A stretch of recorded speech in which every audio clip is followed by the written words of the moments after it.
Hola, ¿qué tal amigos de Un Católico Bien? Bienvenidos de nuevo a su podcast Lo que nunca te explicaron. Antes de empezar, pues queríamos pedirles, hemos visto que no todos se han suscrito, que no todos le dan like al video. Nos apoyarían muchísimo haciendo eso, dándole like, suscribiéndose para que podamos seguir haciendo esto. Y ya, básicamente es algo que teníamos por decirles, pendiente y todo. Pero una vez dicho esto, queremos empezar. Otra vez estamos muy contentos, estamos muy felices porque tenemos un gran invitado el día de hoy, un padre muy recomendado que bueno, lamentablemente es fan de un equipo no tan bueno aquí en Guadalajara, pero bueno, pues ya nos contará él de quién me refiero. Entonces, padre, si gusta presentarse. Hola, ¿cómo están? Soy el padre Roberto Ramírez Honorato y soy sacerdote diocesano de la diócesis de Guadalajara y feliz de irle al mejor equipo del mundo, del mundo, al rojinegro, al Atlas. El padre es justamente capellán del rojinegro, así como se le conoce aquí en Guadalajara. Lamentablemente, pues le tocó esa labor, pero justo es, creo, padre, lo que diferencia a un cristiano, ¿no? El sacrificio, ese tipo de cosas también. Acuérdate que la fidelidad es una parte importante en los cristianos, entonces el ser fiel y más como Claro. este equipo, pues hay que ser fiel. Pero también me caen bien de lo de los otros equipos, ¿eh? No quiere decir que nomás tengo afecto hacia los que le van al Atlas, sino a todos, ¿no? Ya está bien, padre, qué bueno, porque aquí tiene un vecino muy molesto a veces, ¿verdad? Somos padre, pero también no nos dejamos amar tan fácil, pero sé que aún así en su labor también está esa parte, ¿no, padre? Pues De es man- parte del folclore, debe de existir así como esta relación, la carrilla, si no, ¿de qué platicaríamos y de qué Exactamente. hablaríamos, ¿no? Exactamente, padre. Pues sí, es parte de lo que nos contó y nos ha contado que ha hecho. Y padre, antes de empezar, nosotros siempre nos gusta preguntar, ¿cómo fue que decide empezar en este camino? ¿Cómo fue que un día dice, bueno, no sé si un día, tal vez fue un proceso largo de discernimiento, pero que decide servir a Cristo, entregarse, entrar y hacer todo el proceso que es ser un sacerdote? ¿Cómo fue, de dónde viene o cómo lo decide? Pues yo entré al seminario muy chico, yo a los 12 años fue cuando entré al seminario, el seminario de la Barca. Pues vengo de una familia con muchos valores cristianos, mis papás catequistas, mis hermanos también en el coro, yo era monaguillo, iban seminaristas a la parroquia y pues uno los va viendo que Sí. están felices, que están contentos, pero hubo como un momento en donde el párroco que estaba ahí, el padre Héctor Castellanos, que estaba muy joven, tenía 10 años de ordenado, entonces muy atlético, nos llevaba a jugar fútbol, muy cercano, muy cercano. Sí. Veíamos cómo trataba a las personas, entonces nos fuimos como unos 10, yo creo, al seminario cuando él era el párroco, y pues me fui muy chiquito, pues uno de chiquito no sabe realmente qué es lo que quiere. Yo en ese momento, pues yo creo que yo quería ser seminarista, quería vivir en el seminario, y ya conforme fue pasando el tiempo y pues vas conociendo la vida del sacerdote y todo, pues yo decidí pues ordenarme sacerdote, Claro. teniendo posibilidades, claro, de estudiar una carrera y hacer todo lo que más se pudiera, pero yo me di cuenta que era lo que Dios me pedía estando ahí, ¿no? Entonces, Claro. pues decidí después de 16 años, pues ordenarme sacerdote. La importancia del testimonio, entonces, creo, ¿verdad, padre? Claro, el testimonio de los padres, por eso la principal promoción vocacional pues es de nosotros como sacerdotes, ¿no? De O sea, acuerdo. el que te vean cercano, el que te vean atento, el que te vean alegre, el que seas atrayente. Por ejemplo, ahorita que estás joven, que vayas a jugar con los muchachos, que te metas en su ambiente, que estés con ellos, que compartas. Eso va creando la semilla de la vocación sacerdotal y cuando ya les preguntas o les platicas la vida sacerdotal como una opción de vida, pues el chavo como que está más convencido y dice, pues no Claro. está tan aburrido y tan chafa como creíamos, ¿no? Lo vemos que Sí. están felices, los vemos que están contentos y respondiendo a esta invitación, como lo hace cualquier persona en su vocación particular. Parte pues, de todo esto y lo que hablamos en un episodio que tuvimos pasado es justo dar la noticia, la buena noticia de lo que es la vocación sacerdotal, ¿no, padre? Creo que muchas veces, y más ahorita, a menos de que usted diga lo contrario, se ve mucho como que el sacerdote puede llegar a ser, o la vida sacerdotal, la vida de una consagrada también, puede ser aburrida, padre, pero, a ver, por ejemplo, usted cuénteme, yo no lo veo tan aburrido, pero cuénteme por qué cree que pasa eso y si de verdad es así, tal vez, no sé. Pues por las etiquetas. O Sí, sea, creo yo que si les platicara no acabaríamos de un solo capítulo, o sea, porque realmente lo que Dios me ha regalado en mi vocación, pues es estar en muchos ambientes y la gente cuando me conoce, lo primero que dice, usted no parece padre, y le digo, pero soy, así que pues así te quedas, ¿no? Pero o sea, primero porque impacta, estoy joven, ¿no? Sí. Porque me ordené joven, porque ya les dije que entré muy joven al seminario. Entonces, es el primer impacto, ¿no? La idea de la persona es un padrecito viejito, gordo, regañón, Sí. ¿sí? Para Entonces ya muchos, rompemos uno o dos de esas etiquetas, ¿no? Entonces, a mí me gusta hacer muchas cosas que como cualquier persona le gusta. A mí me encanta el fútbol, me gusta verlo, pero también me gusta jugarlo, ¿no? Y claro. creo que no lo hago mal. Entonces, cuando voy a jugar, la gente te ve así como que primero un impacto, el padre con short y Sí. luego jugando y pues ya después de que quitan eso, decir, pues ha de ser bien maleta, ¿no? Pero ya cuando te ven que la mueves Uno y o dos que goles, ajá, padre. y dicen, ah, caray, o sea, en diferentes ambientes me ha tocado estar, compartir y dejas como esa imagen del sacerdote errónea que tiene la persona. La persona piensa que somos amargados, tristemente, pues a lo mejor han sido las experiencias que han tenido, que somos regañones, que somos aburridos, o sea, pero realmente pues, mis amigos son sacerdotes, ¿no? Y me la paso muy bien. Claro. ¿Cree ahorita que dice eso, padre, también? ¿Cree que en algunos, a ver, entiendo que hay personalidades de todo tipo y los sacerdotes no va a haber algo, o sea, no va a haber una excepción en esa parte, ¿no? Pero sí cree que tal vez un sacerdote debe de tener un poquito más de, es como dice, ese tacto con las personas, por ejemplo, esas ganas de sobresalir y dar ese testimonio, porque, a ver, no todo se les va a dar al 100% la parte de, pues, hablar con muchas personas y así, pero por lo mismo que decimos de la importancia del testimonio, ¿no cree que muchas veces falta esa parte en algunos sacerdotes también? Porque, a ver, no nos ha tocado tanto a nosotros, pero en otras comunidades sí se ha podido ver esa parte de esa falta de tacto. Y también, ¿por qué cree que se dé, padre? ¿Se cree que se hartan? ¿Cree que, no sé, sabe? Tan fácil con un dicho muy nuestro de aquí, de nuestro México, la burra no era arisca, la hicieron.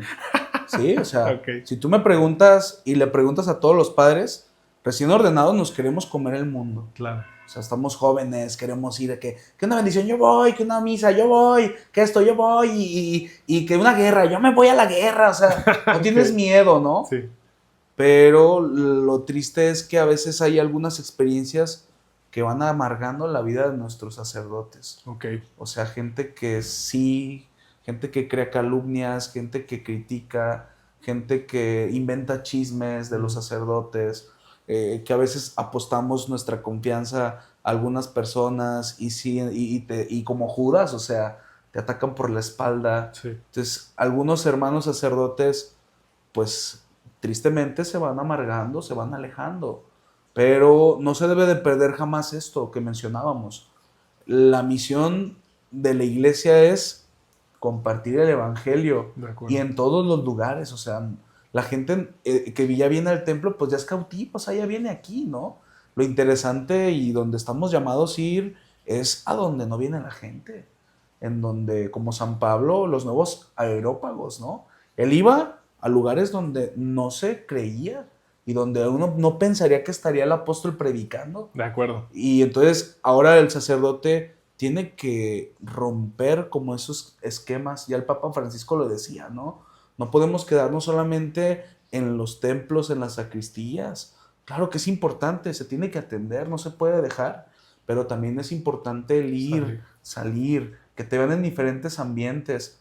Yo tengo amigos que se dedican al espectáculo, son artistas, son cantantes y pues a mí me gusta también la música, también toco algunos instrumentos, entonces eso también me ha ayudado a romper como esa barrera, ¿no? Ok.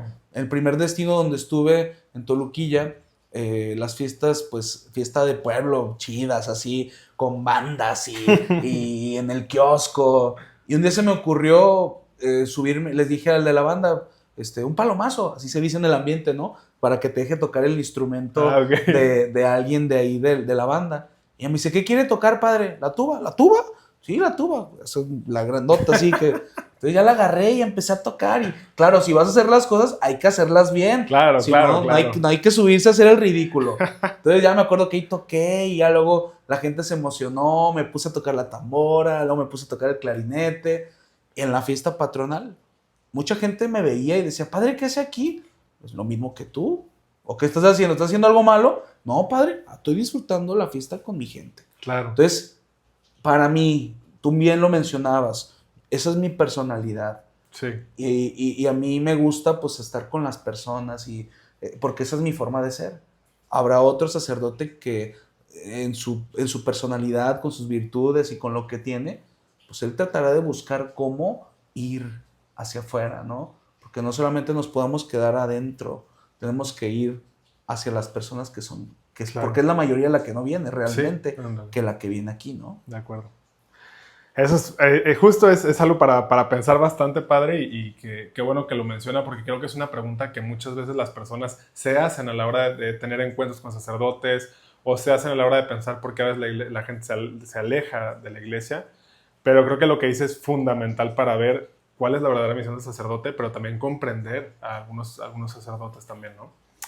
Y ahora, pasando a otra parte, para los que no sepan, bueno, estamos aquí en el despacho del padre y tiene bastantes cosas del Atlas, justamente, ¿no? Del Atlas estamos aquí. Y hay una pregunta que queríamos hacerle, padre, es, primero, ¿cómo pasa esto? O sea, ¿cómo se escoge un capellán? Primero, ¿qué es un capellán? A la hora, porque creo que muchas veces he escuchado el capellán de las Chivas, o el capellán del Atlas, o el capellán de bla, bla, bla. ¿Y cómo es que, o sea, llegó a eso, padre? O sea, ¿cómo Bueno, pasa? capellán de la Chivas no sé si exista, ¿eh? Ahí yo sí te puedo decir que hasta donde yo sé, no sé si exista. ¿Alguna vez? Sí existió. Sí existió. No sé ahorita, padre. Sí Ojalá existió. que sí. Todo empieza con eso que sí existió. ¿Sí? El padre Chayo, que es El muy padre famoso Chayo. en Guadalajara. El padre Chayo, un hombre sabio, fue mi padrino de ordenación diaconal. Ese padre, muy joven, empezó a meterse así a los clubes deportivos. Empezó yendo al Atlas, dando catequesis, luego empezó yendo a las Chivas, luego empezó yendo a la UDG, luego a la Plaza de Toros, luego a los empresarios, y el padre Chayo estaba en todos los ambientes, y él le llamó a esa pastoral la pastoral del ocio, del descanso y del tiempo libre.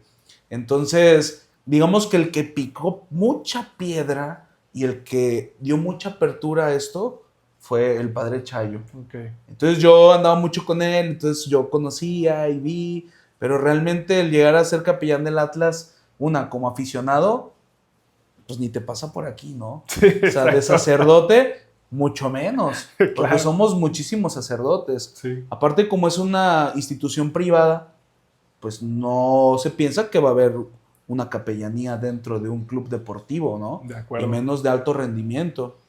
Entonces empieza allí en la Academia Haga, empiezan a solicitar, tengo amigos ahí que trabajan y me decían, oye padre, vamos a tener una misa de posada. Ah, pues con gusto, checaba agenda y ya pues iba, ¿no? Oye padre, que ahora va a ser, no sé, una bendición de no sé qué cosa. Y deja checaba y pues ya empezaba a ir, ¿no? Oye padre, ahora queremos misa todos los viernes primero de mes. Bueno, pues ya lo agendaba, Claro. que ya tenía misa en la academia todos los primeros de mes, ¿no? Y ya después, oye padre, ¿y cómo le vemos si queremos preparar a nuestros jugadores que no tengan sacramentos, que puedan hacer primera comunión, confirmación, que se puedan celebrar aquí misa, que si alguien ocupa comprobante, diga, espérenme. Y ahora sí, eso es como una capellanía pues más en forma, ¿no? Okay. En donde uno trata de atender espiritualmente, en este caso, a no solamente a los jugadores del Atlas, sino a todos los que trabajan y laboran ahí. Empleados, seguridad, intendencia, directiva. El capellán es capellán de toda la institución. Ok, o sea, la capellanía surge de una necesidad del club. O sea, que necesidad. Usted va viendo como que cada vez necesitan más Claro. y más y más el tema espiritual, sobre todo, y de su parte.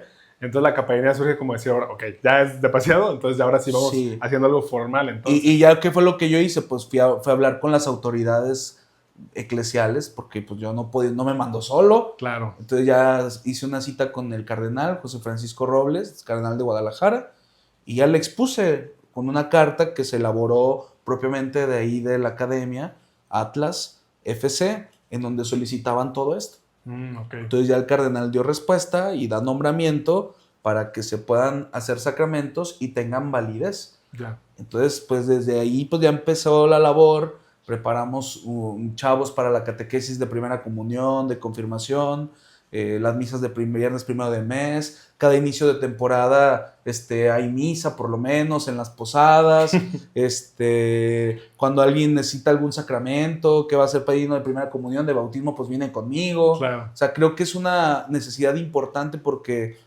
aunque le vayas a las Chivas, sabes que ellos juegan los fines de semana. Okay. Entonces, ¿cuándo son las catequesis en los templos? Fines de semana. Okay. ¿Cuándo son las pláticas prematrimoniales, prebautismales, de lo que sea?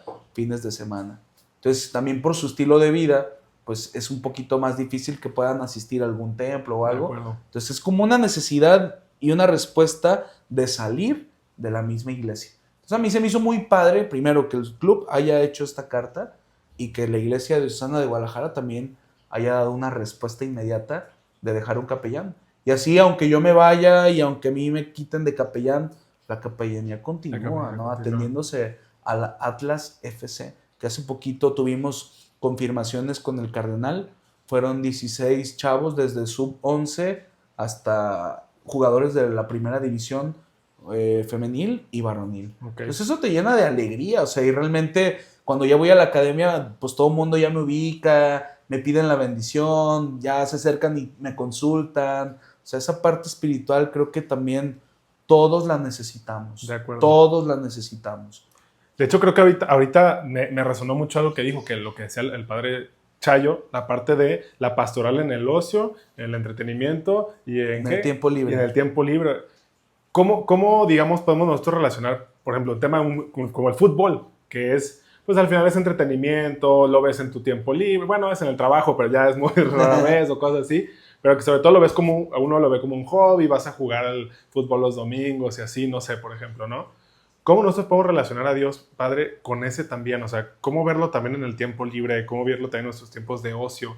Que creo que muchas veces lo vemos como una carga y por lo tanto cuando tenemos tiempo libre, tiempos de ocio es olvídate completamente de todo y solo enfócate en el partido o así, pero ¿cómo también relacionarlo, ¿no? A Dios en este tipo de aspectos? Pues yo siempre les digo, ¿no? O sea, todo lo puedes hacer oración. Okay. En este aspecto, ahora que fue el inicio de la temporada del equipo femenil de primera división, yo les decía algo muy interesante, ¿no? Que creo que nos sirve a todos. Les decía, el hacer oración y el ser buen cristiano es llegar temprano al entrenamiento. Sí. Y ofrecérselo a Dios.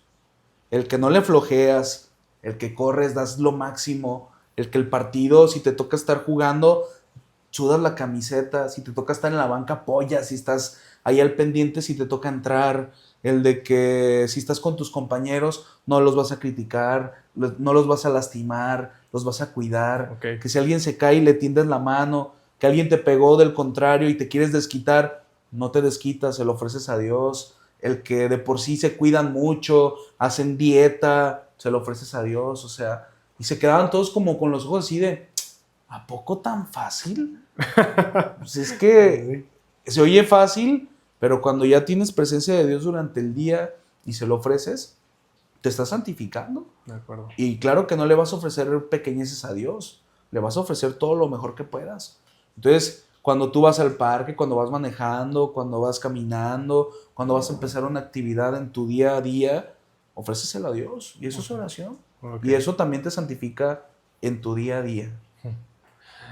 Y a mí me ha pasado, Padre, que a veces yo veo, por ejemplo, a los futbolistas, así, pues hay campales también. A mí me ha pasado hasta en los domingos que voy a jugar mi liga chafa, pues también hay campales, Padre.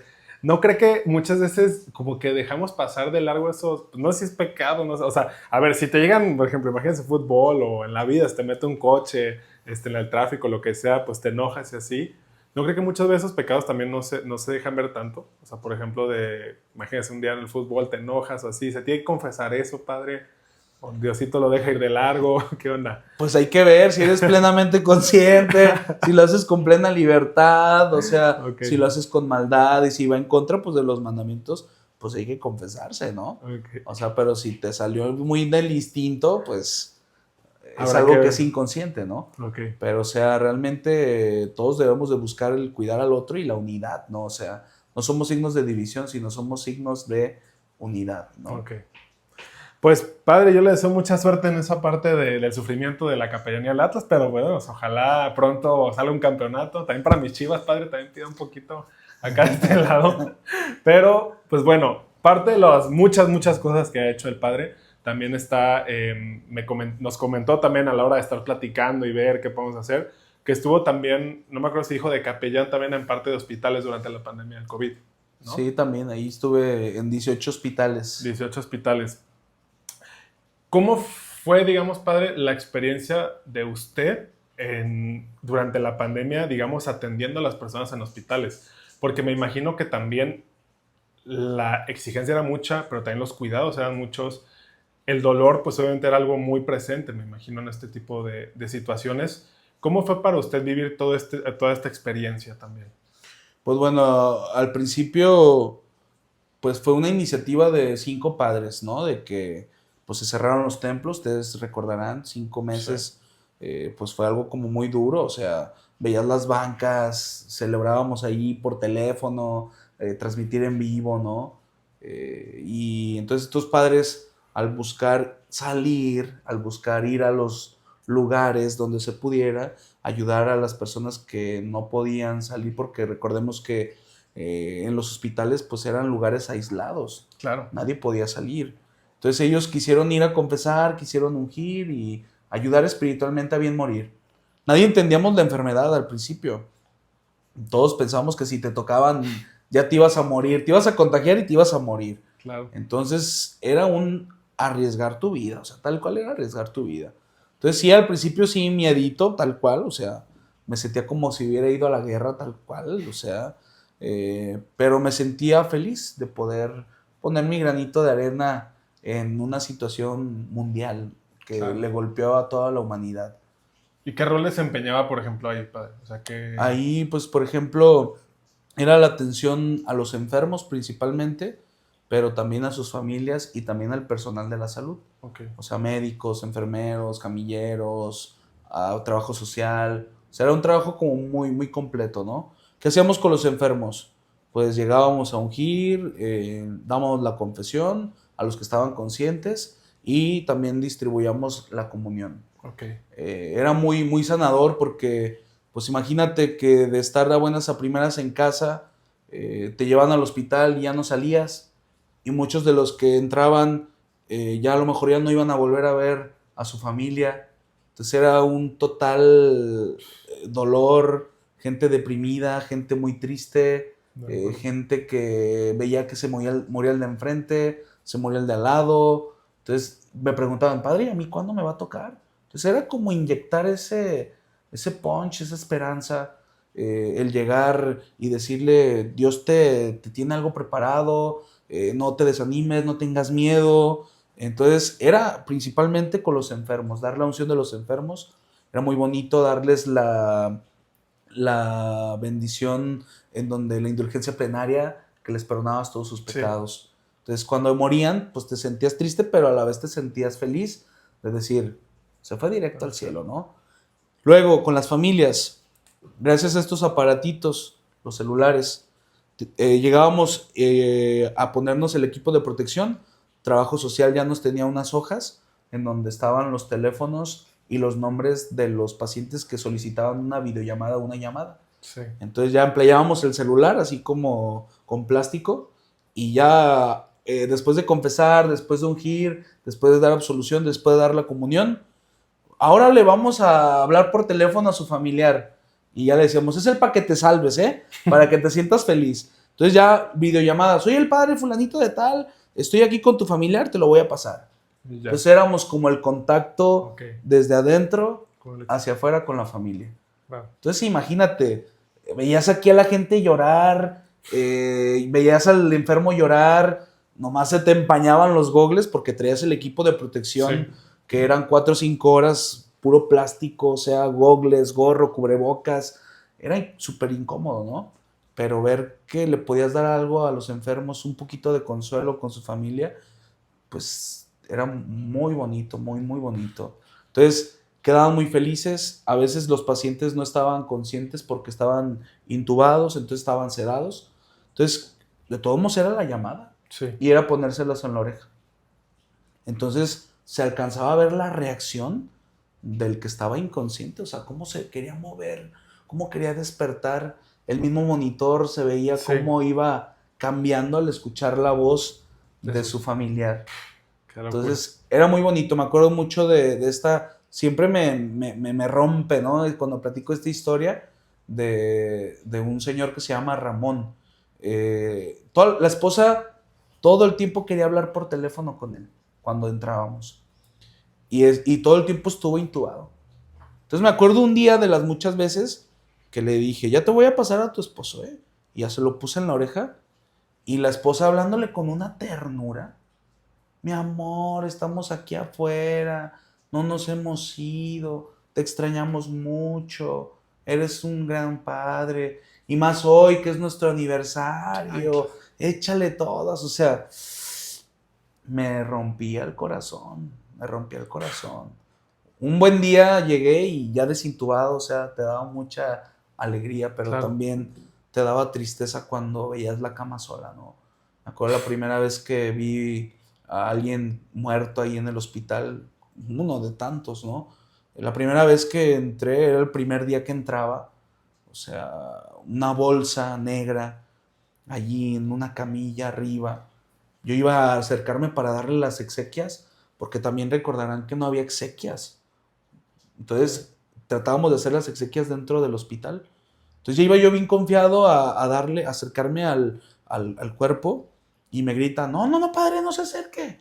Y yo, ¿por qué? Porque aparte trae una bacteria muy contagiosa. Entonces si usted se acerca tiene que salir, se tiene que bañar inmediatamente, porque si no se tiene que contagiar. Y dije, híjole, o sea, ni siquiera eso, poder acercarme a dar el auxilio. Entonces de lejos a una bolsa, que fueron muchas bolsas, muchas bolsas. Entonces, eso era con las familias, eso era con los enfermos, pero también con el personal de la salud. Claro. Imagínate, gente preparada, gente estudiada, gente que está acostumbrada a salvar personas y que se les estaban muriendo porque no entendíamos nadie la enfermedad. Entonces se sentían frustrados, muchos se sentían culpables.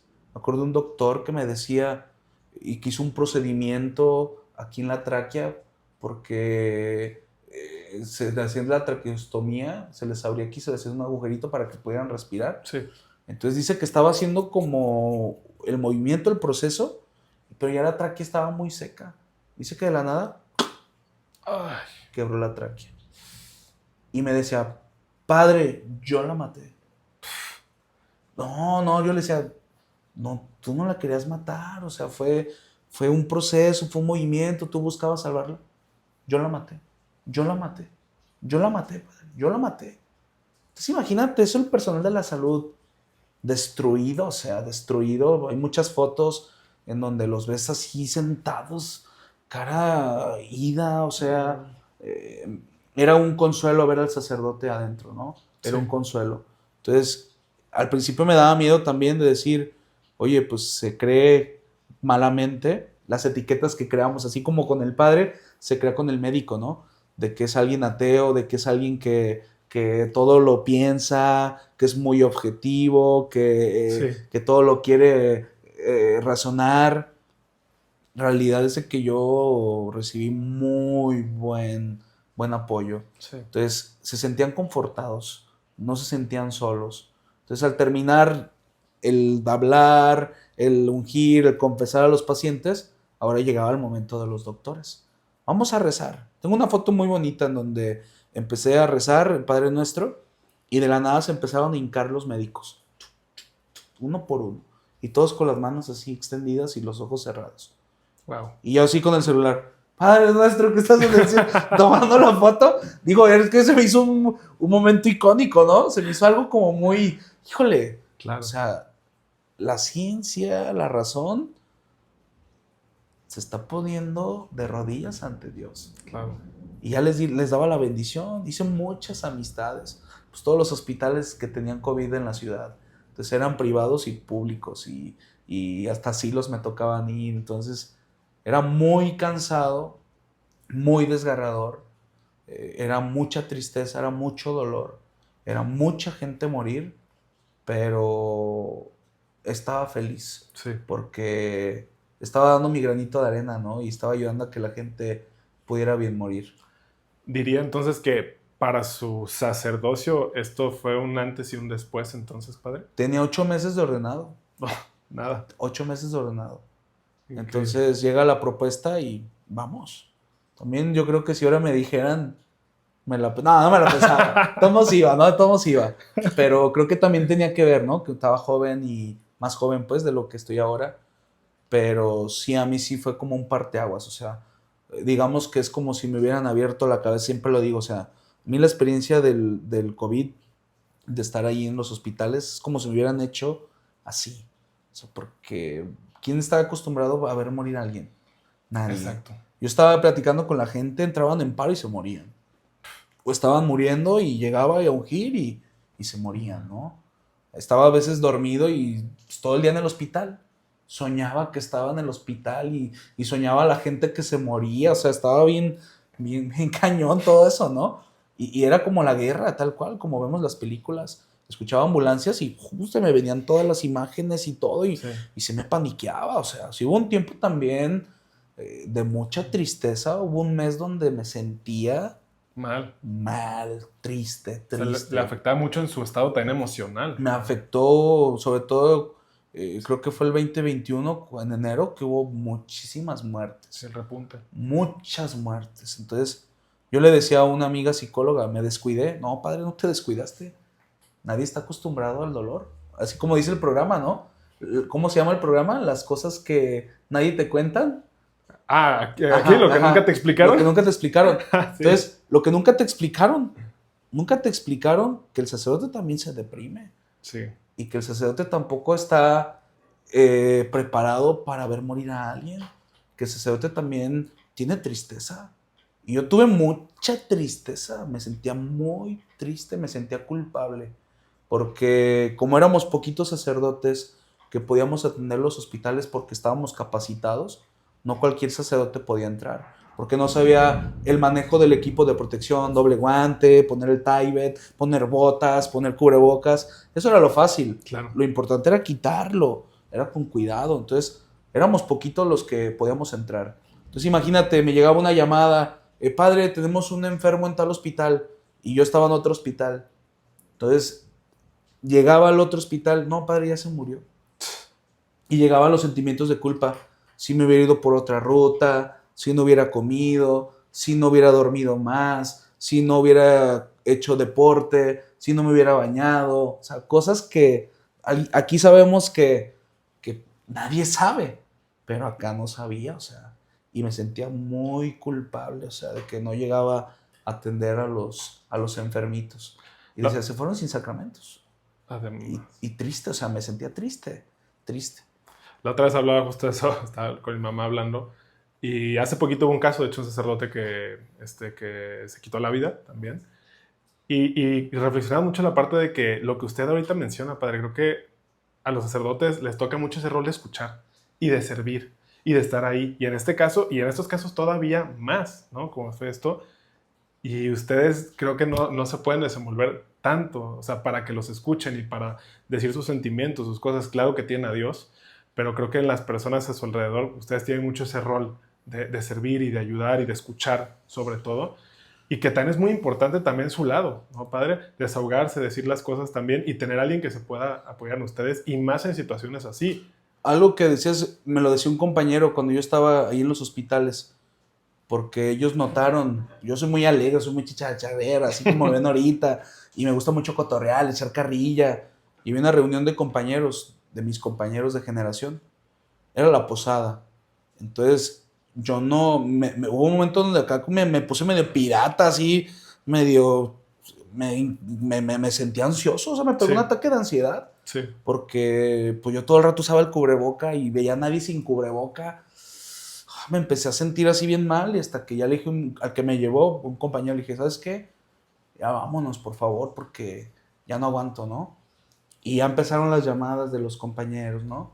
Oye, todo bien, te vimos así, te vimos triste, ¿no? Y pues sí, les decía, la neta sí estoy triste, ¿no? También eso sí muy importante, ¿no? Claro. Acuérdate el Evangelio del Buen Samaritano, que lo acabamos de escuchar.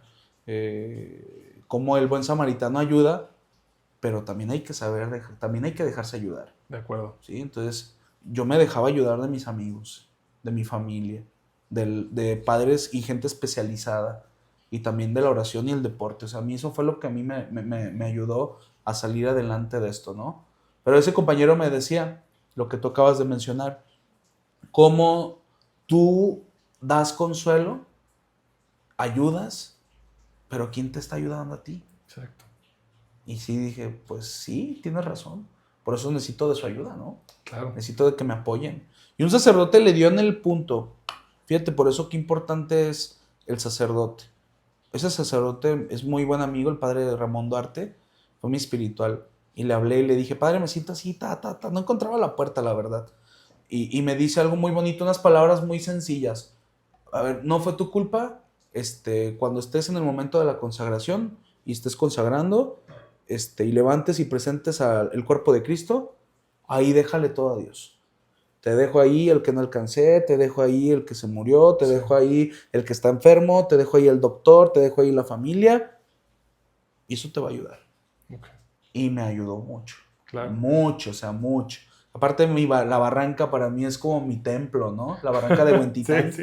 Vayan a la barranca de Huentitán, y A ahorita que está descargar. lloviendo está bien chido, o sea, la verdad ahí es como mi lugar de encuentro con Dios. Claro. Me ayudó bastante, o sea, al ver la naturaleza, aparte el caminar, son como las dos cosas que yo creo que, o tres, o cinco, o seis, dice Peña Nieto, que me ayudaron bastante a poder vencer todo esto que fue muy fuerte para mi vida, pero Qué, muy importante. qué impresionante testimonio, padre. Y sobre todo el hecho de que haya aprendido tanto, como dice que le abrieron la cabeza literal, creo que también es parte de lo que lo ha formado hoy, ¿no? Y es algo muy bonito porque se dio cuenta, y creo que es algo que a la gente en general nos falta, que el dolor es real, que el sufrimiento ajeno existe y que no podemos ser indiferente a ello, ¿no? Y ahorita también relacionado a eso, padre, creo que el sufrimiento fue bastante en esa época, ¿no? Y creo que el sufrimiento de la nada llega, o sea, esto y mueve a todo el mundo y todos a sus casas, pero también justo empiezan a subir mucho las muertes y empiezan a llenarse a los hospitales y todo. Y mucha gente creo que se empieza a preguntar, ¿dónde está Dios? ¿No? Muchas veces creo que un cuestionamiento de las personas es, empiezan a llegar muchas emociones, cuestionamientos, cosas y dicen, ¿dónde está Dios? Usted, padre, entiendo, sobre todo, que el cristianismo no tiene como tal una respuesta al sufrimiento de, ok, ¿por qué existe y así? Pero Jesús pues viene a acompañarnos. Aquí hay dos preguntas que le quería hacer, padre. ¿Qué enseñanzas nos dice Jesús para lidiar con el sufrimiento? Y si usted tiene alguna aportación también a la parte de por qué se permite el sufrimiento también, ¿no? O sea, si quiere, contéstala como quiera, padre, pero esas dos preguntas creo que muchas veces a mí me ha tocado ese cuestionamiento también. Si hay algo que pueda aportar en la parte de por qué existe el sufrimiento y además cómo Jesús nos ayuda, ¿no? También con sus enseñanzas. O sea, el mismo evangelio que aparece, ¿no? De vengan a mí todos los que estén cansados, agobiados, Mm. y yo haré que su yugo sea ligero, que mi carga es ligera, ¿no? O sea, el Señor sabe que todos nos agobiamos. Si nos agobiamos desde que suena el despertador, ¿no? Y empieza el agobio. Si nos agobiamos porque ya estamos pensando qué vamos a desayunar, qué vamos a comer. Nos agobia también nuestros problemas, nuestra personalidad, nuestros defectos. Entonces, es algo inevitable y viene en el paquete del ser humano, el sufrimiento. ¿Por qué existe? La verdad es que no lo sé. Pero que existe es una realidad. Y más que verlo como una pérdida, yo siempre digo, el sufrimiento es una ganancia. Yo estaba en el seminario, les dije que entré a los 12 años. Sí. Y se me quedó bien grabado una homilía que dio un padre hablando del sufrimiento. Tenía 12 años, fíjate cómo se me quedó grabado. Y decía el padre, al sufrimiento nadie nos gusta, al sufrimiento nadie lo queremos, pero debemos amar el sufrimiento. 12 años, y le dices a un niño, ¿cómo que debo amar el sufrimiento? No me gusta estar enfermo, no me gusta estar en cama, o sea, no, a mí me gusta estar bien, jugar. Y ya explicó, ¿por qué debemos de amar el sufrimiento? Dice, porque el sufrimiento nos ayuda a ser mejores. El sufrimiento saca la mejor parte de lo que somos.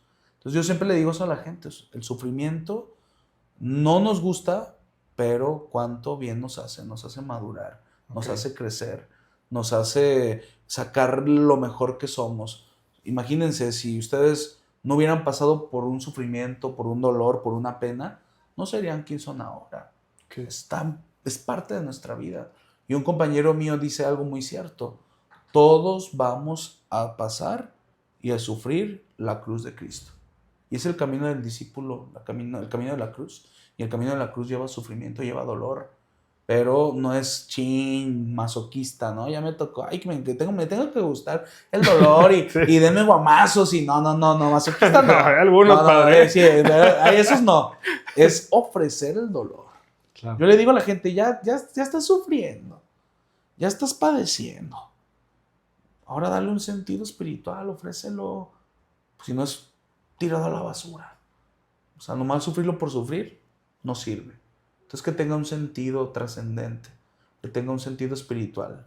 Y aparte de que el sufrimiento se ofrece, también Dios te da herramientas para superarlo. En este caso tan particular que les platicaba en mi vida personal, yo le ofrecía mi sufrimiento a Dios, yo le ofrecía mi dolor a Dios, y Dios me daba respuesta. Okay. Porque me ponía a mis amigos, me ponía a mi familia, me ponía libros, me ponía cosas para que yo pudiera superar el sufrimiento y el dolor. Entonces, no nos gusta, pero cuánto bien nos hace el sufrimiento. Okay. Porque no lo hacemos solo, lo hacemos junto con Dios. Es como decir, cargar la cruz, pues solo está muy pesada, pero ya hay que decirle a Jesús que sea nuestro cirineo, para que no la carguemos solos. Sí. Y hasta se la dejamos así como que ahí te va a enseñar un poquito más, para que tú cargues más. Sí, sin él está más difícil. Claro, está muy difícil superar el sufrimiento.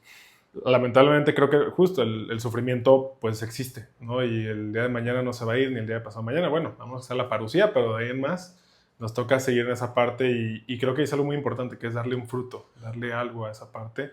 Obviamente, digo, desde mi punto, pues yo puedo decirlo y es muy fácil, ¿no? Cada quien lo tendrá que vivir, pero creo que ahí es donde viene la parte donde Jesús entra, ¿no? Para hacerlo más fácil y para que le puedas dar un sentido, como dice usted, padre, al sufrimiento, porque así solos es complicado, es muy complicado. No, y te sientes confortado, o sea, aparte del mundo, ¿qué nos dice el mundo?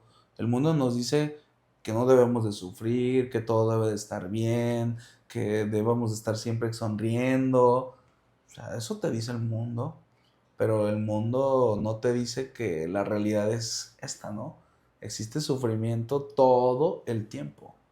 Entonces, la doctrina cristiana, más que ponerte un freno a vencer el sufrimiento, te da como unas pautas. Digo, a mí me gusta más pensar esto que el hacer cosas sin Dios. A mí se me hace más fácil, porque me siento más confortado y le digo, ay, Señor, ahí te encargo.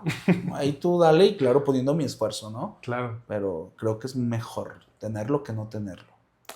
Imagínese, padre, que llega una persona, está triste y todo, y lleva un rato así sufriendo, y le dice, padre, ¿por qué debo seguir creyendo en medio de todo este dolor que estoy sintiendo? Imagínese que, no sé, ha perdido un ser querido, que tal vez perdió su trabajo, que tal vez se ha sentido muy abandonada por Dios.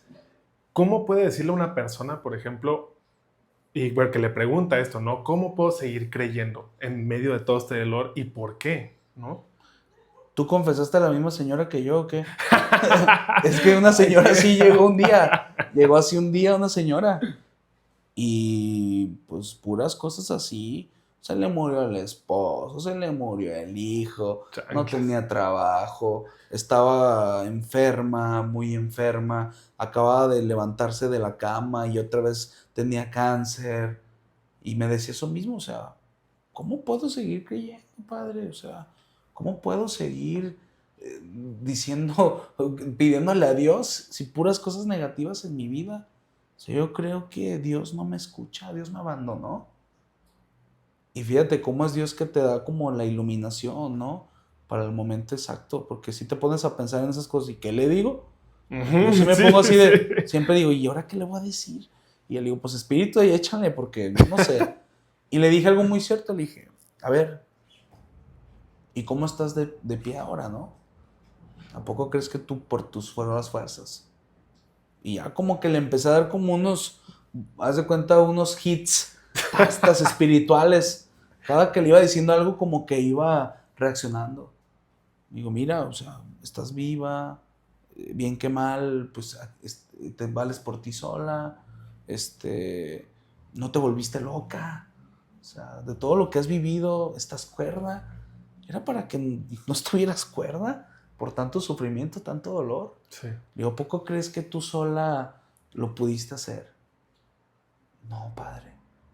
Y ya como que la señora como que empezó a ver más en el dolor y en el sufrimiento y en estas penas tan grandes, empezó a ver las cosas buenas que también existían. Entonces en el sufrimiento, en el dolor, también hay gente que todos vivimos, ¿no? Pero que a veces el enemigo también trabaja de esa manera. El hacerte sentir pésimo, el hacerte sentir triste, también son tentaciones del diablo. El hacerte sentir decepcionado y por eso no te deja salir.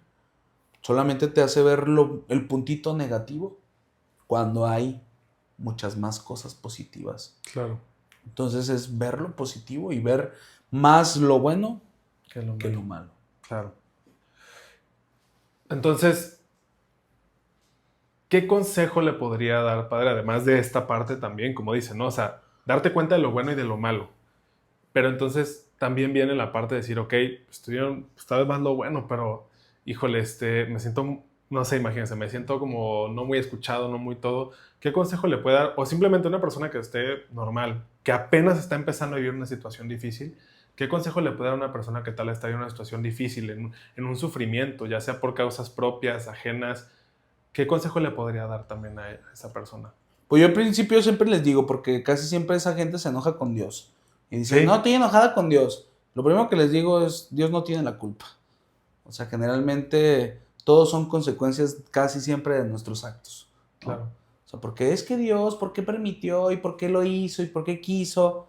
Digo, a ver, el cáncer es una mala alimentación, es genética. Entonces, o sea, Dios no tuvo la culpa. No es que diga, estás muy contenta, varita mágica, ¡ting! Cáncer. No, o sea, no es así, ¿verdad? No creo, padre. No, pues no es así. O sea, realmente hay muchas cosas que vienen antes, ¿no? Sí. Y que tienen explicación. Entonces yo sí les hago ver, o sea, muchas de estas cosas que estás sufriendo, muchas son consecuencias de tus propios actos. Sí, claro. Actos buenos generalmente traen consecuencias buenas. Actos malos generalmente traen consecuencias malas. Sí. Entonces primero, o sea, afronta tus actos. Es lo primero que les digo. Para salir del sufrimiento, ocúpate. Tienes que primero aceptar que estás metido en el lodo y debes de buscar ayuda Okay. y dejarte ayudar. Sí. El otro día una señora llegaba, es que hay casos para todo, aquí podemos hacer una serie de Netflix. Y Pues una estaría señora bueno. llorando y que muy triste y es que mi hijo, es que esto, ya está como que después de un buen rato, otro hit espiritual y ya le dije, ¿y crees que con tus lágrimas vas a solucionar el problema de tu hijo?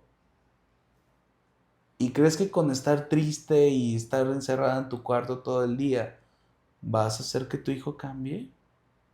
¡Pum! Dije, mejor acércate, mejor dile que lo quieres, mejor abrázalo, dile que no estás de acuerdo a lo mejor con lo que estás sufriendo, pero dile que de todos modos no lo dejas de amar, que estás para él. Tiene razón, padre. Entonces por eso, ante el sufrimiento, busca ayuda, pero también ocúpate, Ok. ocúpate. Sí. Es muy fácil justificarte. Ay, es que nadie me quiere, todos me odian, mejor me como un gusanito, ¿no? Es muy fácil y es muy cómodo, ¿no? Sí. Y más echar la culpa a los demás. Sí. Entonces mejor me ocupo y pongo lo que está de mi parte. Claro. Por ejemplo, entonces, digo, ya vi por qué dice que sus ganchos espirituales, padre, sí está doloroso esa parte también. Y creo que es algo muy bueno, obviamente también, pues ver ese lado, ¿no? Y ver también la parte de que nos tenemos que ocupar y de sufrimiento y todo. Y sobre todo en tema de pues, situaciones ajenas o espirituales o incluso enfermedades, ¿no? Pues uno tiene que cuidar, empezar a cuidar y empezar a ver cómo podemos así.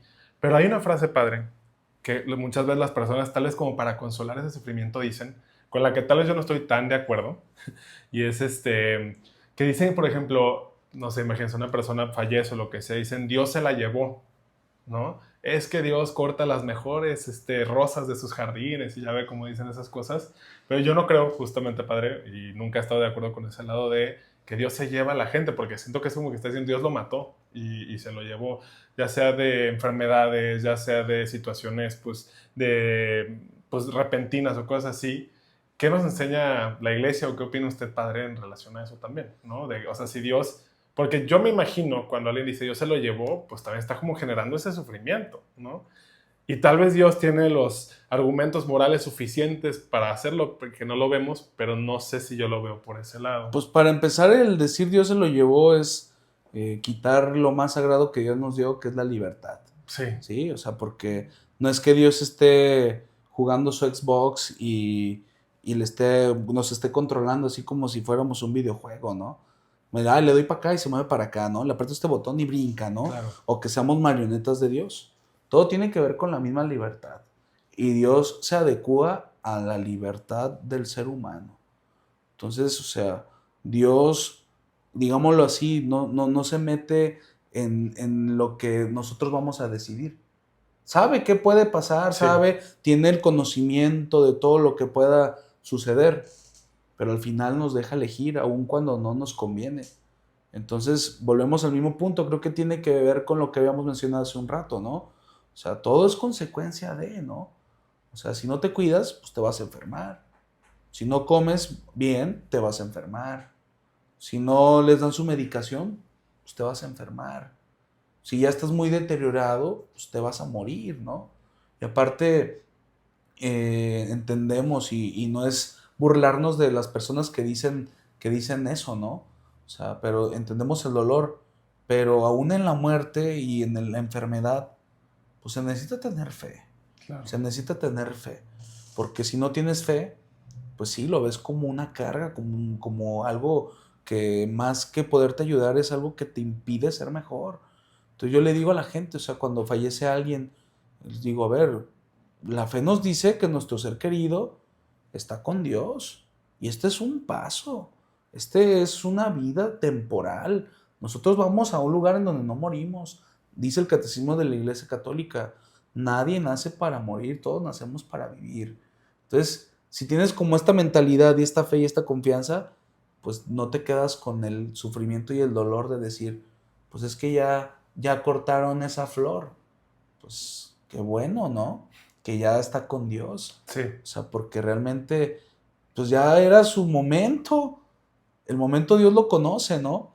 Pero ya era su momento. O sea, gente que quiere que sus familiares vivan y ya no pueden vivir porque ya están como vegetales. Sí.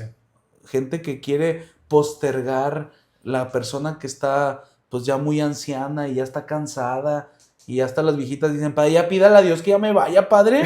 O sea, la gente misma te dice, ¿no? Sí. Estoy cansada, o sea, ya tengo todos los años del mundo, ¿no? Entonces, o sea, se me hace como muy envidioso el pensar que queremos postergar la vida de las personas. Pues, o sea, todos tenemos un proceso y todos tenemos un tiempo, ¿no? Y cada quien, pues, debe estar preparado todos los días para morir. Cuentan de este santo, ¿no? Que estaba jugando y que empezaron a preguntarse de que si tú te murieras, ¿qué harías? No, pues yo iría a pedirle perdón a mi mamá, yo iría a pagar esto, yo iría a aquello. Y el otro contesta, yo seguiría jugando. O sea, eso te habla de alguien que está preparado para morir, ¿no? O sea, si se muere mañana, al rato pasado, pues está preparado. ¿Por qué? Porque pues trata de comportarse conforme. ¿Por qué ese miedo al sufrimiento? ¿Por qué ese miedo a la muerte? Porque a lo mejor no estamos preparados.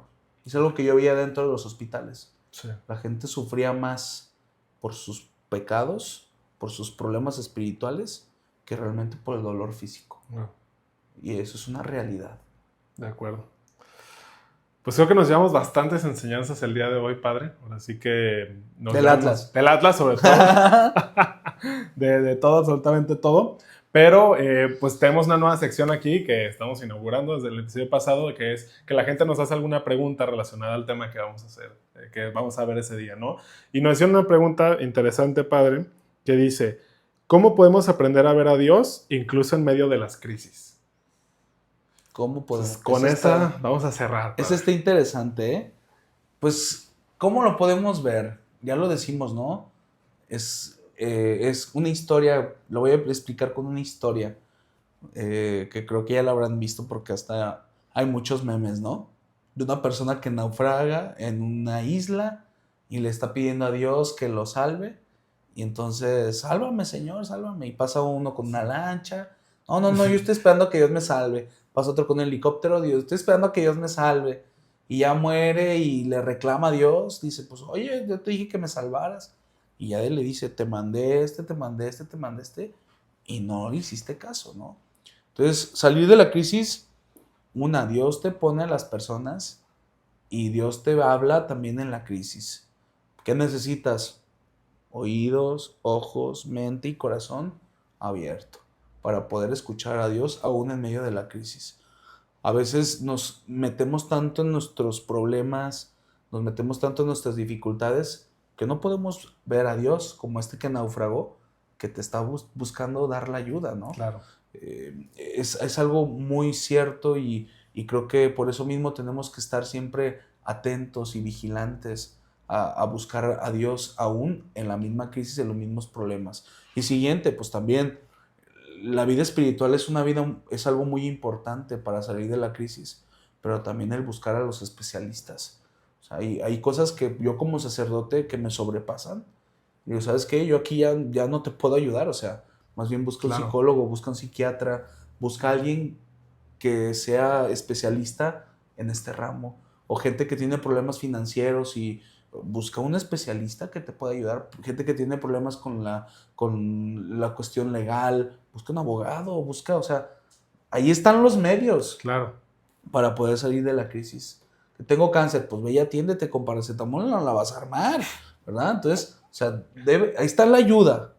Debes de estar atento a Dios que te pasa y que te quiere ayudar. Acordemos este pasaje, y con esto concluyo, ¿no? Este pasaje de los discípulos de Emaús. Van caminando y dice el Evangelio que iban discutiendo. Jesús les pasa, Jesús está platicando con ellos, pero ¿por qué no lo escuchan? ¿Por qué no se dan cuenta que es Jesús? Porque traen todas sus broncas, traen todos sus problemas. Sí. Entonces no se alcanzan a percibir que camina con Él es Jesús. Entonces en la crisis Jesús camina con nosotros, pero necesitamos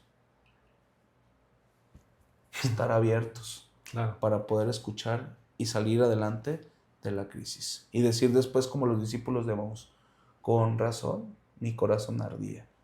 Pongámonos a pensar, cualquier momento de crisis nos vamos a dar cuenta que Dios siempre estuvo presente. Ok, pues nos llevamos bastante de este episodio y la verdad no queda más que agradecerle, Padre, por todo lo que nos dijo. Ha sido muy bonito escuchar desde su testimonio.